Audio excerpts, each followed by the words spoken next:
ভাই আপনার দিনকাল এখন বর্তমানে কেমন যাইতেছে ভাইয়া? ভালো নিতেছে। তাইলে আপনি যে মাঝে একটা চাকরি পাইছেন না, চাকরি কি অবস্থা? আপনি চাকরি পান নাই? কদিন না করলেন দেখলাম, কি বাদ দিয়ে দিয়েছেন আবার? তাহলে আপনার সংসারে কী করে চলবে এখন? আপনি যদি চাকরি এভাবে না করেন, বকর সকর করেন, তো কীভাবে চলবে তখন?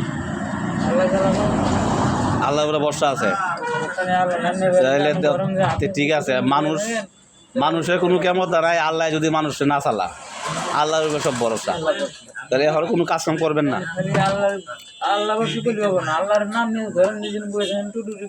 হ্যাঁ ঠিক আছে, তাহলে এক কাজ করেন, আমার ভাইয়ে একটা পান দেন, ভাইয়ের একটা পান দেন। বসেন বসেন প্লিজ বসেন। আরে ভাই, দর্শকরা আপনাকে দেখতেছে। আপনারা একটা ভিডিও দিয়েছিলাম, দর্শকে দেখে প্রায় 100 ভিউ দিয়েছে আমাকে। এখন আপনার যে করুণ দশা, আপনার যে পরিস্থিতি, আপনার বাড়ি কোন জায়গায়? পঞ্চগড় থেকে গাজীপুর আসতেন, কিন্তু আপনি এই যে লড়া দশার মধ্যে পড়ছেন, চাকরি বাকরি করতে পারতেছেন না, তাহলে আপনার ফ্যামিলিটা চলতে কষ্ট হইতেছে না?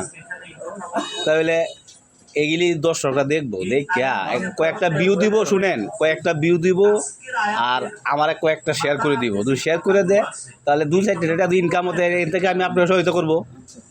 বুঝতে পারতেছেন না?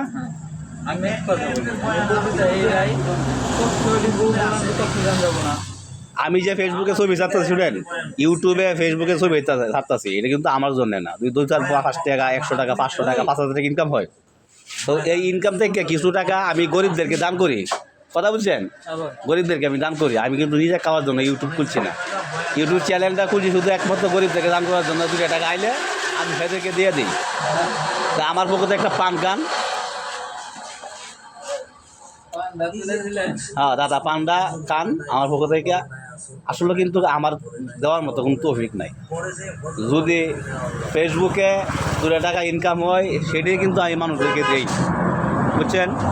দর্শকরা আপনার কথাটি শুনছে, ভিডিও দেখছে, কয়েকটা ভিউ এবং লাইক শেয়ার করে দেবে।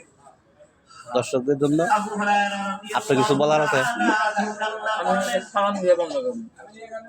দেন আপনার দর্শকদের সালাম দেন।